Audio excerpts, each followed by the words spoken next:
सर्वप्रथम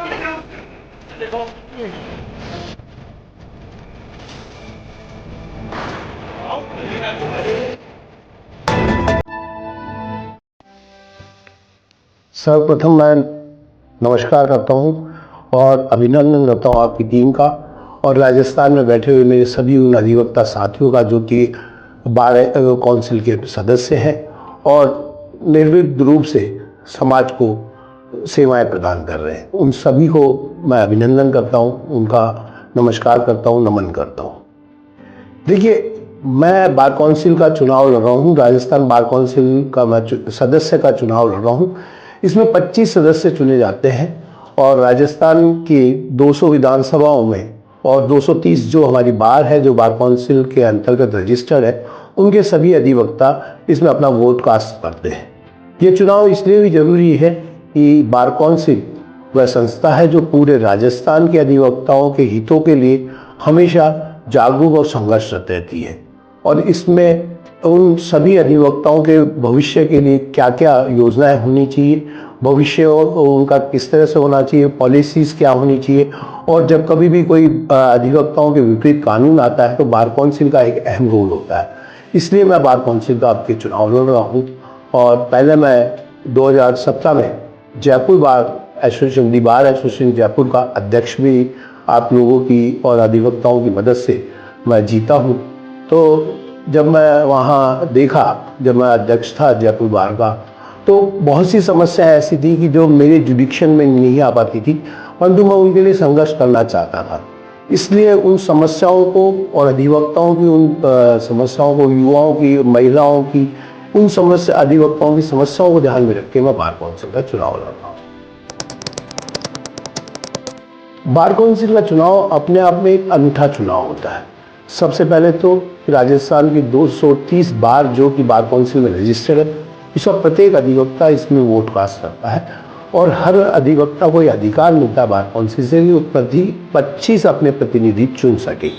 खड़े होने को तो बहुत से लोग खड़े होते हैं, परंतु उसमें प्रायोरिटियाँ तय करनी पड़ती है। उसको प्रथम वरीयता, द्वितीय वरीयता, तृतीय वरीयता, इस तरह से 25 वरीयताओं के उनको वोट देने होते हैं और उन वोटों में उनका वोट इसमें सबसे बड़ी बात एक अजब है कि किसी भी व्यक्ति का दिया हुआ वोट कहीं भी खराब नहीं जाता। वो किसी भी किसी पार्टी में किसी न किसी अपने चुने हुए प्रतिनिधि के पास पहुंचता है। परंतु जैसे कभी वो बहुत सी बार मैं उदाहरण के लिए दूँ कि किसी ने फर्स्ट प्रायोरिटी वोट किसी अन्य को दिया और मेरे को सेकंड प्रायोरिटी वोट दिया, तो फर्स्ट प्रायोरिटी में अगर वो लूज़ कर गया है, वो आगे चुनाव नहीं चला पा रहा है, तो उसका दिया हुआ सेकंड प्रायोरिटी का वोट मेरे लिए फर्स्ट प्रायोरिटी का वोट हो जाएगा। तो अगर देखी जाए तो ये राज्यसभा की चुनाव प्रणाली पर निर्धारित पूरा चुनाव है, अनूठा चुनाव है। आप सबसे मैं पुनः निवेदन करूंगा इसलिए अधिक से अधिक भाग लें। बार काउंसिल के इस चुनाव में लगभग 1.25 लाख अधिवक्ता अपना मतदान का उपयोग करेंगे। अभी वोटर लिस्ट पूरी जारी नहीं हुई, कुछ वोटों का रिन्यूअल और इसके आधार पर बाद में जारी होगी। परंतु मैं ये भी बताना चाहता हूँ कि पिछली बार जब बार काउंसिल के चुनाव हुए थे तो 149 व्यक्तियों ने इसमें अपना भाग्य आजमाया था और इसी प्रकार मुझे उम्मीद है कि आपके भी शायद इसके आसपास ही लोग आजमाएंगे। तो आप पूर्ण इस बात का विवरण पर ध्यान दें कि 1.25 लाख अधिवक्ता इसमें मतदाता है। देखिए, राजस्थान बार काउंसिल का चुनाव 5 साल का चुनाव होता है।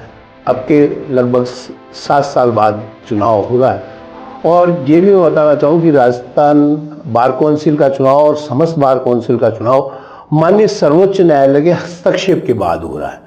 ये एक बहुत बड़ी बात है कि जहाँ अधिवक्ता दूसरों को न्याय दिलाने के लिए हमेशा संघर्ष रहते हैं और उसमें चुने हुए प्रतिनिधि अपनी ही बार के और बार काउंसिल का चुनाव जब आता है तो उसमें वो बिल्कुल पार्शलिटी रखते हैं और पूर्णतः उसको सफल बनाने में अपना योगदान नहीं प्रदान करते।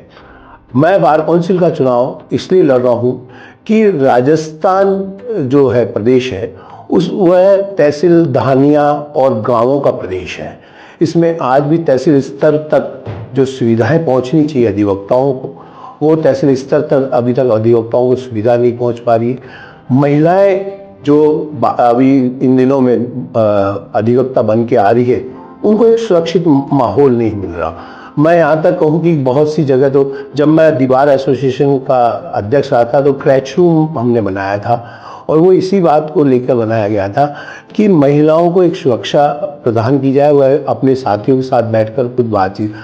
राजस्थान की 230 बारों में बहुत कम से कम 2 4 5 बारों की तो मैं बात नहीं चाहता, वरना अधिकांश में न तो क्रैच रूम है, ना ही उनके लिए अलग से पृथक बाथरूम है, ना ही उनके लिए वॉशरूम है, और उनके लिए सुरक्षित माहौल नहीं है महिलाओं के लिए।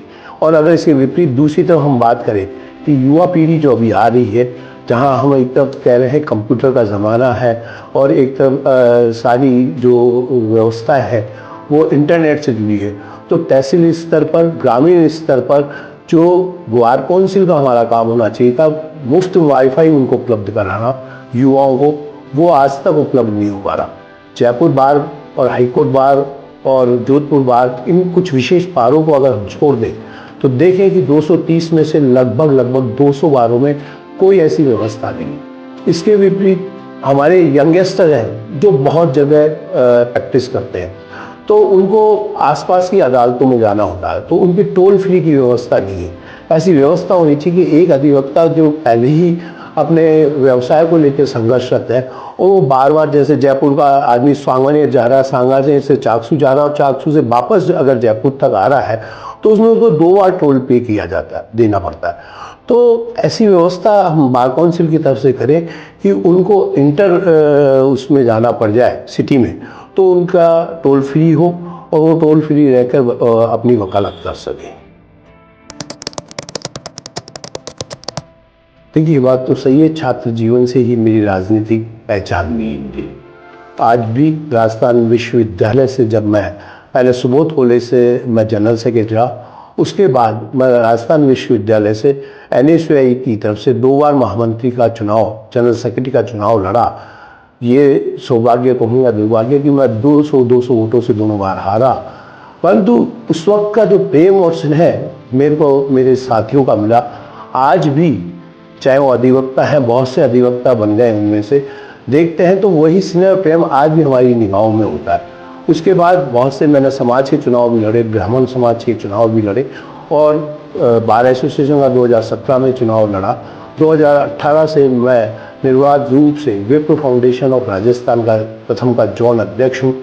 तो ये सब चीज़ें समाज से जुड़ने में और अधिवक्ताओं से जुड़ने में और सामाजिक सेवा करने में मेरे को प्रोत्साहित करती है, और राजनीतिक जीवन से मेरे को जो सीखने को मिला, चाहे वो अधिवक्ता के रूप में सीखने को मिला हो, चाहे वो सामाजिक छात्र राजनीति से सीखने को मिला हो, या ब्राह्मण समाज की पॉलिटिक्स से सीखने को मिला हो, मैं उन लोगों तक, जहाँ तक मेरी आवाज़ पहुँची है, उन लोगों तक का दर्द, उन लोगों तक की पीड़ाओं को समझ पा रहा हूँ।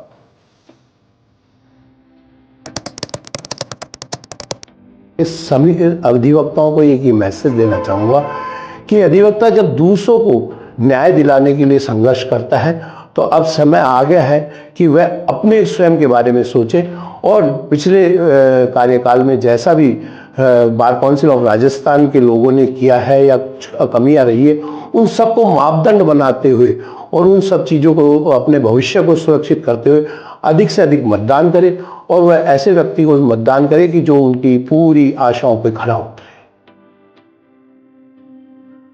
बार काउंसिल का चुनाव अपने आप में एक अनूठा चुनाव होता है।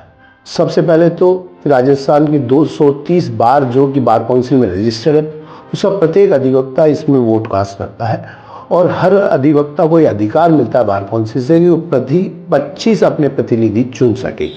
खड़े होने को तो बहुत से लोग खड़े होते हैं, परंतु उसमें प्रायोरिटियाँ तय करनी पड़ती है। उसको प्रथम वरीयता, द्वितीय वरीयता, तृतीय वरीयता, इस तरह से 25 वरीयताओं के उनको वोट देने होते हैं, और उन वोटों में उनका वोट इसमें सबसे बड़ी बात एक अजब है कि किसी भी व्यक्ति का दिया हुआ वोट कहीं भी खराब नहीं जाता। वो किसी भी किसी पार्टी में किसी न किसी अपने चुने हुए प्रतिनिधि के पास पहुंचता है। परंतु जैसे कभी वो बहुत सी बार मैं उदाहरण के लिए दूँ कि किसी ने फर्स्ट प्रायोरिटी वोट किसी अन्य को दिया और मेरे को सेकंड प्रायोरिटी वोट दिया, तो फर्स्ट प्रायोरिटी में अगर वो लूज़ कर गया है, वो आगे चुनाव नहीं चला पा रहा है, तो उसका दिया हुआ सेकंड प्रायोरिटी का वोट मेरे लिए फर्स्ट प्रायोरिटी का वोट हो जाएगा। तो अगर देखी जाए तो ये राज्यसभा की चुनाव प्रणाली पर निर्धारित पूरा चुनाव है। अनूठा चुनाव है। आप सबसे मैं पुनः निवेदन करूँगा इसमें अधिक से अधिक भाग लें। घोषणा पत्र तो जारी मैंने किया है, ये बात सही है, आपने बिल्कुल सही प्रश्न कहा।